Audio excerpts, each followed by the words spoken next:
আজ আমাদের ফুলশয্যা, বুকের ভিতর প্রবল অস্থিরতা আর মুখের লাজুকতা নিয়ে সেই প্রথম রাতের মতো আজ আবারও আমি নিজেকে তার কাছে সঁপে দিলাম।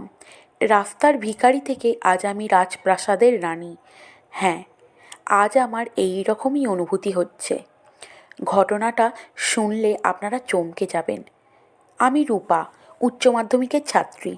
উচ্চ মাধ্যমিক পরীক্ষার মাত্র 3 মাস বাকি, কিন্তু আমার মন শুধুমাত্র ফোনের ওপরে রয়েছে।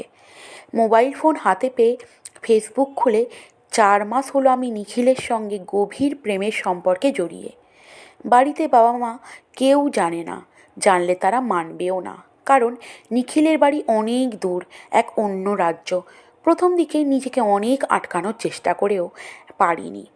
এই 2-4 মাসে ওর সাথে আমার 2বার মাত্র দেখা হয়েছে, তবুও সম্পর্কটা অনেকখানি এগিয়ে গেছে। প্রতিদিন রাত্রে লুকিয়ে লুকিয়ে ভিডিও কল এখন যেন বেড়েই চলেছে। আজকে নিখিলের বেয়ারা আবদার আমাকে অস্থির করে রেখেছে। আজকে ও জেদ ধরেছে আমার উপরের উন্মুক্ত কিছু ছবি ওকে দিতে হবে। ও নাকি মন ভরে সেগুলো দেখবে। আমি ওকে অনেক বাধা দিই, কিন্তু কিছুতেই শুনবে না। রাতে ঘুমোবে না, খাবার খাবে না।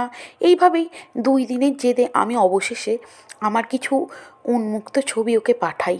তারপর এইভাবেই কাটে আমাদের অন্তরঙ্গ সময়গুলো। আমি থাকতাম বাবা মার পাশের ঘরে, তাই সুবিধা হতো, কিন্তু সমস্যা শুরু হয়ে গেল কিছুদিনের মধ্যেই। সব সময় ফোনে কথা, লুকিয়ে লুকিয়ে একান্তে সময় কাটানো, মা সবটাই বুঝতে পারছিল কিন্তু বলতে পারছিল না। একদিন ধরা পড়ে গেলাম। রাত তখন 2টো বাজে। মা লুকিয়ে লুকিয়ে আমার ঘরে উঁকি মারছিল এবং আমাকে অর্ধনগ্ন অবস্থায় ধরে ফেলে। তখন আমি ভিডিও কলে ছিলাম। সেই দিন তো মা আর কিছু বলেনি, কিন্তু পরের দিন বাবাকে সব কথা জানায় এবং দুজনেই আমার গায়ে হাত তোলে, অনেক বকে। মা তো কান্নায় ভেঙে পড়ে, কিন্তু আমিও স্পষ্ট জানিয়ে দিলাম যে আমি ওই ছেলেকেই বিয়ে করব। তারপর আমি সব কথা নিখিলকে জানাই। নিখিল আমাদের রাজ্যে চলে আসে 2-4 দিনের মধ্যেই। বাড়িতে বাবা মা আমাকে প্রত্যেক দিন মারতো, তাই নিখিল আমাকে বিয়ে করার জন্য জোর করে। ও বলে যে তোমাকে এইভাবে কষ্টে আমি থাকতে দেব না। আমিও আর বাধা দিইনি। 2-4 দিনের মধ্যেই পালিয়ে গিয়ে আমরা বিয়ে করি। কদিন হোটেলে থাকি, মা বাবাকে জানাই, কিন্তু তারা স্পষ্ট বলে দেয় আমাদের আর কোনো মেয়ে নেই, তোদের এই বিয়ে আমরা মানি না। জীবনে কখনোই যেন তাদেরকে ফোন না করি। কষ্টে ভেঙে পড়েছিলাম, কিন্তু নিখিল আমার পাশে ছিল, তাই সমস্ত কষ্ট ভুলে আমি ওর হাত ধরে ওদের রাজ্যে পাড়ি দিই।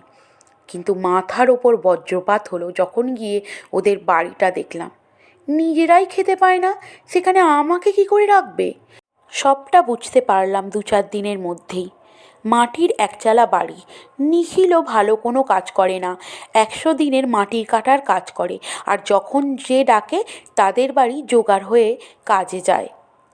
আমি রাগে দুঃখে নিখিলকে 2-4 কথা শুনিয়ে দিলাম, তাকে অপবাদ দিলাম, মিথ্যে বলে বিয়ে করার অপবাদ। নিখিলও আমার থেকে ক্ষমা চেয়ে নিল, বলল তুমি তো কিছুই জানতে চাওনি, তাহলে আমার দোষটা কোথায়? আজ আমি গরিব বলে তুমি আমাকে এইভাবে বলছো? তুমি যেটা জানতে চেয়েছো আমি কি কখনো তোমার থেকে সেটা লুকিয়ে এনেছি? আস্তে আস্তে আমি সব কিছুই মেনে নিলাম, কারণ আমার বাড়ি এখান থেকে অনেক দূর, আর বাবা মাও আমার ফেরার রাস্তা বন্ধ করে দিয়েছে। ভেবেছিলাম সবটা ঠিক হয়ে যাবে, কিন্তু ধীরে ধীরে সমস্তটা আস্তে আস্তে আরও খারাপ হয়ে গেল। বাড়িতে আমার শাশুড়ি মা আমাকে একদমই সহ্য করতে পারতো না। সর্বদাই বড়লোকের বেটি বলে খোঁটা দিত। তার ছেলের মাথা নাকি আমি চিবিয়ে খেয়েছি, তার ছেলের টাকা নষ্ট করেছি, এসব দিন রাত শোনাতো। আমি তাও মুখ বুজে সহ্য করছিলাম, কারণ নিখিল আমায় খুব ভালোবাসতো। বাবা মাকে কয়েকবার ফোন করার চেষ্টা করেছি। প্রথম দিকে ফোন তুলেছিল, আমার গলার আওয়াজ পেয়ে ফোনটা কেটে দিয়েছে। পরে আর ফোন তোলেনি। জীবনটা দিনে দিনে যেন নরকে পরিণত হয়ে যাচ্ছিল। এর মধ্যেই ঘটে গেল সবচেয়ে বড় বিপদ। একদিন কাজ করতে গিয়ে 3 তলা থেকে নিখিল মাথা ঘুরে পড়ে যায়। ওখানে লোকেরা 10 মিনিটের মধ্যেই ওকে হাসপাতালে নিয়ে যায়, ফলে ও প্রাণে বেঁচে যায়, কিন্তু এই বাঁচা মৃত্যুর থেকেও যন্ত্রণাদায়ক। প্রাণে বেঁচে গেলেও মাথার গভীর চোট লাগার ফলে সমস্ত স্মৃতিশক্তি নিখিল হারিয়ে ফেলে। বদ্ধ পাগলের মতো আচরণ করতে থাকে। দাঁতে দাঁত চেপে জিভে অনেকটা আঘাত পায়, ফলে কথাবার্তা ঠিকমতো আর বলতে পারে না। প্রায় 25 দিন পর যখন নিখিলকে হাসপাতাল থেকে বাড়ি নিয়ে ফিরি, সেই দিন বাবা মাকে আমি প্রায় 50 বার ফোন করেছিলাম, কিন্তু তারা ফোন ধরেনি। তারপর বিকেলের পরে ফোনটা বন্ধ করে দেয়। আজ 1 সপ্তাহ হয়ে গেছে নিখিল বদ্ধ পাগল। আমার শাশুড়ি আমাকে গালাগালি দেওয়ার সাথে সাথে আজ প্রথম আমার গায়ে হাত তোলে। কোনো সাহস পায়নি বাধা দেওয়ার। বাধা দেব কোন সাহসে? দিলে পাগল স্বামীকে নিয়ে কোথায় বা যাব? পাগল ছেলে এখন শাশুড়ির চোখের কাঁটা। আমরা বাড়ি থেকে বেরিয়ে গেলে সে জমি বাড়ি বড় ছেলেকে করে দেবে, এটাই তার সব সময়ের চাওয়া। উপায় না পেয়ে সব মুখ বুজে সহ্য করতে লাগলাম। তাতে অত্যাচার আরও বাড়ল অনেক গুণে। গায়ে হাত তোলা, গালাগালি, এখন তো খেতেও দিত না পেট ভরে। যেটুকু পেতাম স্বামীর মুখে তুলে দিতাম। ওষুধের অভাবে নিখিলের পাগলামো আরও বাড়তে লাগলো। সে এখন বাড়ির থেকে এখানে ওখানে বেরিয়ে যেত। তাকে খুঁজে আনতে হতো দিনের পর দিন। এইভাবেই 6 মাস কেটে গেল। আমি আজ সিদ্ধান্ত নিয়েছি নিখিলকে নিয়ে রাস্তায় ভিক্ষা করতে বেরোবো, আর বাড়ি ফিরবো না। কারণ কালকে দুপুরে খিদের জ্বালায় আমার চোখের জল যখন বুক গড়িয়ে নামছিল, তখন ক্লান্তিতে আমার ঘুম এসে গিয়েছিল। ঘুম ভাঙল লোহার খুন্তির ছ্যাঁকায়। আমার শাশুড়ি। মায়েরা এরকম হয় তা আমার জীবনের অভিজ্ঞতা ছাড়া হয়তো কল্পনাও করতে পারতাম না। যাই হোক, উন্মাদ স্বামীর হাত ধরে ঘর ছাড়লাম। 2 দিন রাস্তায় আছি। মিথ্যে বলবো না, অনেক ভালো আছি। অন্তত কারো মার খেতে হয় না। দুবেলা পেট ভরে খেতে পাই। কারো ইচ্ছে হলে খেতে দিয়ে যায়, না হলে রাস্তায় কাঙালি ভোজন করায়, সেখানে খেয়ে নিই। একবার ভেবেছিলাম নিখিলকে নিয়ে মা বাবার কাছে উঠব, পা ধরে ক্ষমা চাইব। তাই টাকা গোছাতে লাগলাম, কিন্তু সেটাও আর হলো না। রাস্তায় আর যাই থাক সুরক্ষা নেই। বয়স আমার মাত্র 18, তাই অনেক বাজে ছেলেরাই নানান খারাপ ইঙ্গিত করে যেত। একদিন মাঝরাতে শুয়ে আছি, নিখিল উঠে কোথায় চলে গেছে। পরের দিন ভোরে যখন আমার ঘুম ভাঙে, আমার মাথার উপর আকাশ ভেঙে পড়ে। তন্ন তন্ন করে খুঁজেও নিখিলকে আমি পাইনি। পুলিশের কাছে যাই, কিন্তু পুলিশ আমায় খুব একটা সাহায্য করতে চায়নি। পাগল আবার ভিখারি, কেউ কেনই বা সাহায্য করবে? তবুও সারাদিন থানায় বসে থাকার কারণে পুলিশের দয়া হয়। আমাকে দেখে পুলিশ বলে, তোমাকে তো ভালো ঘরের মেয়ে মনে হচ্ছে, দেখতেও এত সুন্দর, তুমি রাস্তায় ভিক্ষা করো কেন? আমি আমার সব কথা খুলে বলি। তারপর তারা অনেক খোঁজ করে নিখিলের, কিন্তু নিখিলকে তারা কোথাও খুঁজে পায়নি। আমার ফোনে নিখিলের ছবি ছিল, সেই ছবি আরও 5টা থানায় পাঠানো হয়, তবুও তাকে খুঁজে পাওয়া যায়নি। পাবেই বা কী করে? ছবির সৌন্দর্যের সাথে এখন উন্মাদ নিখিলের সৌন্দর্যের কোনো মিলই নেই যে। এইভাবে থানায় আর রাস্তায় আমার দিন কাটতে লাগলো। একদিন থানায় এক মাঝবয়সী ভদ্রলোক আসে এবং গত 5 দিন ধরে তাকে আমি থানায় আসা যাওয়া করতে দেখি। লোকটিও আমার দিকে দেখে। তারপরে একদিন লোকটি পুলিশকে জিজ্ঞাসা করে আমার বিষয়ে। পুলিশের থেকে সমস্ত বিষয় জেনে লোকটি আমাকে তার বাড়ি নিয়ে যাওয়ার প্রস্তাব দেয়। আমি প্রথমে না করি, পরে পুলিশ আমাকে বোঝায় উনি নাকি খুব ভদ্রলোক। এইভাবে এত অল্প বয়সী সুন্দরী মেয়ে রাস্তায় কোনো অভিভাবক ছাড়া ঘুরলে অনেক বিপদ হতে পারে, তার থেকে ওনার সঙ্গে যেতে। পুলিশের কথাও আমি অমান্য করে যাব না বলি, কিন্তু পুলিশ আমায় বারবার বোঝাতে থাকে এবং এটাও বলে আমার স্বামীকে খুঁজতে নীলবাবু আমায় সাহায্য করবে। লোকটির নাম অনন্ত নীল। আমি আর না করি না। এমনিতেও আমার আর কোনো থাকার জায়গা নেই। আমি নীলবাবুর সাথে গাড়িতে উঠি, তার বাড়িতে নিয়ে যায়। এ তো বাড়ি নয়, যেন রাজপ্রাসাদ। বাড়িতে আসতে সে আমায় জানায় গত 10 দিন আগে তার মা মারা যায় চেয়ার থেকে পড়ে। হৃদরোগে আক্রান্ত হয়ে মারা গেলেও যেহেতু স্বাভাবিক মৃত্যু হয়নি, অস্বাভাবিক, তাই পোস্টমর্টমের জন্য পুলিশ কেস করতে হয়। সেই কারণবশতই এতদিন সে থানায় যাতায়াত করছিল।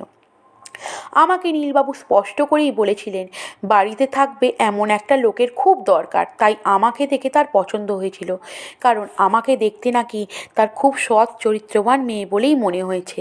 এইভাবে নীলবাবুদের বাড়িতে আমার দিন কাটতে থাকে। নীলবাবু যথাসাধ্য চেষ্টা করে নিখিলকে খুঁজে বের করার। নীলবাবু আমাকে গাড়িতে করে নিয়ে সপ্তাহে প্রায় 2-3 দিন নানান থানায় যেত। নিখিলের নিখোঁজের অভিযোগ করত। রাজ্যের বিভিন্ন জায়গায় নিখিলের ছবি অবধি রাস্তায় লাগানো হলো, কিন্তু কোনোভাবেই নিখিলকে পাওয়া যাচ্ছিল না। নীলবাবু আমাকে নিয়ে রাস্তায় রাস্তায় কত ঘুরেছে, কিন্তু নিখিলকে পাওয়া যায়নি। এইভাবে দেখতে দেখতে 6 মাস কেটে গেল। নীলবাবু আর আমার মধ্যে এক সুন্দর সম্পর্ক গড়ে উঠেছে। আমি নিখিলের দুঃখ অনেকটাই ভুলে গেছি। যদিও ওর খোঁজ এখনও চলছে, নীলবাবুর সমস্ত কাজ এখন আমি করি আর তার যত্ন নিই। নীলবাবু আমার জন্য এখন প্রায়ই দামি দামি সুন্দর শাড়ি কিনে আনে, আমার রান্নার প্রশংসা করে, আমাকে বলে জীবন একটাই, সুন্দর করে থাকো, খাওয়া দাওয়া করো, সেজেগুজে থাকো, তোমার যা লাগবে আমি তোমায় তাই দেবো। মা ছাড়া তো এই পৃথিবীতে আমার আর কেউ ছিল না। এত বড় বাড়িতে আমি এবং নীলবাবু একা থাকি। কখনো কোনো রকম খারাপ আচরণ তিনি আমার সঙ্গে করেননি, কিন্তু এত সৎ মানুষ জীবনে আমি প্রথম দেখেছি। একদিন কি মনে হলো নীলবাবুর আনা একটি লাল শাড়ি পরে সুন্দর করে সাজলাম। সেই দিন রাত্রে নীলবাবু ফিরে খাবার টেবিলে যখন আমায় দেখলো, তখন 2 মিনিট আমার দিকে তাকিয়েছিল। আমি লজ্জায় মুখ তুলতে পারছিলাম না। তিনি বললেন, তোমার এত অল্প বয়স, এই রকমই সেজেগুজে থাকবে, আজ তোমায় ভীষণ সুন্দর লাগছে। মনের মধ্যে বিদ্যুৎ চমকে গেল। এই অনুভূতি এই প্রথম আমার হলো। নিখিলের সঙ্গে সম্পর্কে ছিলাম, কিন্তু এই রকম ভালো লাগা আমার আগে কখনো হয়নি। নিজেকে সংযত করলাম। খুব খুব অন্যায় করছি মনে হলো। আমার স্বামী আছে, সে যতই পাগল হোক, অন্য পুরুষের কথা ভাবাও আমার পাপ, কিন্তু দিন দিন নীলবাবুর সঙ্গে আমার ঘনিষ্ঠতা বেড়েই চলল। এখন আমি ওনার ঘরে ওনার সঙ্গে গল্প করি, মাঝে মাঝে ওনার মাথা টিপে দিই, গা হাত পা টিপে দিই। উনিও আমার সঙ্গে খুনসুটি করেন। অনেক দিন ধরে আমার মনে একটা প্রশ্ন ছিল, আজ সেটা জিজ্ঞাসা করলাম, নীলবাবু আপনি বিয়ে করেননি কেন? উনি বললেন, কে বলল বিয়ে করিনি? করেছিলাম, কিন্তু দুর্ভাগ্য সে আমাকে কখনো ভালোবাসেনি। বিয়ের 9 দিনের মধ্যে অন্য কারোর সঙ্গে হাত ধরে পালিয়ে যায়। তারপর থেকে ভালোবাসায় ঘেন্না জন্মে গেছে, আর বিয়ে করিনি। আমি বললাম, এখন তো আপনি মাত্র 35 বছর, এখন চাইলেই আপনি বিয়ে করতে পারেন। উনি বললেন, না আর নয়, আর ঠকতে চাই না। আমি বললাম, জীবনটা নষ্ট করা তো উচিত নয়। উনি চুপ করে রইলেন। আমার ভীষণ খারাপ লাগলো, হয়তো আমি একটু বেশি বলে ফেলেছি। এই ভেবে ঘর থেকে বেরিয়ে যাচ্ছিলাম, হঠাৎ উনি আমার হাতটা চেপে ধরলেন। রূপা, তোমার তো মাত্র 19 বছর বয়স, তোমার কি উচিত নয় জীবনটা অন্যভাবে শুরু করার? কি হবে তোমার নিখিলকে নিয়ে? হয়তো 2 বছর বা 5 বছর পর তুমি নিখিলকে পেতে পারো, কিন্তু কি হবে তখন? তোমাদের কি কোনোভাবে ভবিষ্যৎ আছে? যতই হোক, সে তো মানসিক ভারসাম্যহীন হয়ে পড়েছে, আর তুমি যে তাকে পাবে সেই আশাও তো আর দেখতে পাচ্ছি না। অজান্তেই চোখের কোণে জল চলে এলো। আমি কাঁদতে লাগলাম। দেখলাম আমার কান্নাতে নীলবাবুর মনের অবস্থা একদম খারাপ হয়ে গেছে। তিনি কি করবেন বুঝতে পারছেন না। উনি নিজেকে দোষী করছেন আমার কান্নার জন্য। উনি বললেন, তুমি কাঁদছো কেন? আমি আছি, আমাকে প্লিজ ক্ষমা করো, আর কখনো এইরকম কথা আমি তোমায় বলবো না। এই বলে নীলবাবুরও চোখের কোণে জল এলো। উনি আমার হাতটা ধরে টেনে নিজের বুকের মধ্যে আমার মাথাটা পিষে নিলেন। অজান্তেই আমার মাথায় একটা চুমু খেলেন। আমি নিজেকে ছাড়িয়ে নিয়ে আমার ঘরে চলে আসলাম। নিজেকে দুষতে লাগলাম এইরকম একটা কাজের জন্য। নীলবাবুও মনে মনে নিজেকে সংযত করে নিলেন। এরপর এইভাবে আরও 6 মাস কেটে গেল। নিখিলের কোনো খোঁজ নেই। আমি নিখিলকে আরও অনেকটা ভুলে গেছি। নীলবাবুর সঙ্গে আমার ঘনিষ্ঠতা এখন অনেকখানি। আমি বুঝতে পারি উনি মনে মনে আমাকে ভালোবাসেন, কিন্তু ভয়ে বলতে পারেন না। আমি অস্বীকার করব না, আমিও তাই। এখন আমরা মাঝে মধ্যে বাইরে কোথাও ঘুরতে যাই। উনি আমার সঙ্গে দুষ্টুমি করেন, আমাকে রাগান, আমিও খুব মজা পাই। একদিন প্রচণ্ড ঝড় জলের রাতে আমাদের বাড়ির সামনের গাছটিতে বজ্রপাত হয়। সেই আওয়াজে ভয়ে আমি ঘরে থাকতে না পেরে ছুটে নীলবাবুর ঘরে ঘরে চলে যাই, গিয়ে ওনার বুকে আছড়ে পড়ি। সঙ্গে সঙ্গে উনি আমায় জাপটে ধরেন, আমাকে আশ্বাস দেন যে কিছু হবে না। তারপর প্রবল বজ্রপাতের কারণে সারা রাত আমি ওনার পাশেই শুই। উনি আমাকে বুকের মধ্যে বাচ্চা মেয়ের মতো আঁকলে রাখেন। এত নিশ্চিন্ত নিরাপদ জায়গা আমি আগে কোনো দিন পাইনি। পরের দিন সকালে উঠে আমি সিদ্ধান্ত নিই আমি জীবন নূতন করে শুরু করব, শুধু নিজের জন্যই নয়, নীলবাবুর জন্য।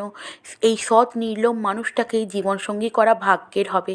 সারা রাত চাইলে উনি আমার দুর্বলতার সুযোগ নিতে পারতেন, কিন্তু আজ 1.5 বছর হয়ে গেল তিনি তা কোনো দিনও করেননি। আমি ওনাকে নিজের মনে কথা জানালাম, উনি রাজি হলেন, কিন্তু নিখিলের কথা বললেন। আমি বললাম যে তার খোঁজ আমি করব, কিন্তু পুলিশ তো বলেছে তার খোঁজ পাওয়া প্রায় অসম্ভব। যদি খোঁজ পাই, ওর সারা জীবনের চিকিৎসার দায়ভার না হয় আপনি নেবেন নীলবাবু, পারবেন না? নীলবাবু বললেন, কেন পারবো না? আমার এত টাকা, তার জন্য সামান্য চিকিৎসা করাতে পারবো না? আজ নীলবাবু আর আমার বিয়ে, 50 জনের উপস্থিতিতে ছোট্ট করে রেজিস্ট্রি ম্যারেজ হলো আজ। আজ আমাদের ফুলশয্যা, বুকের ভিতর প্রবল অস্থিরতা আর মুখে লাজুকতা নিয়ে আজ আমি আবারও নিজেকে তার কাছে সঁপে দিলাম। রাস্তার ভিখারি থেকে আজ আমি রাজপ্রাসাদের রানী। হ্যাঁ, আজ আমার এই রকমই অনুভূতি হচ্ছে। কত ধন্যবাদ ও সম্মান আমি ওই নীলবাবুর জন্য বুকের মধ্যে বেঁধে রেখেছি, তা ভাষায় প্রকাশ করা অসম্ভব। ধন্যবাদ বন্ধুরা, অনেকক্ষণ গল্পটি শুনলেন। গল্পটি আমার এখানেই সমাপ্ত হলো। যদি ভালো লাগে লাইক করে দেবেন এবং চ্যানেলটি সাবস্ক্রাইব করবেন। ধন্যবাদ।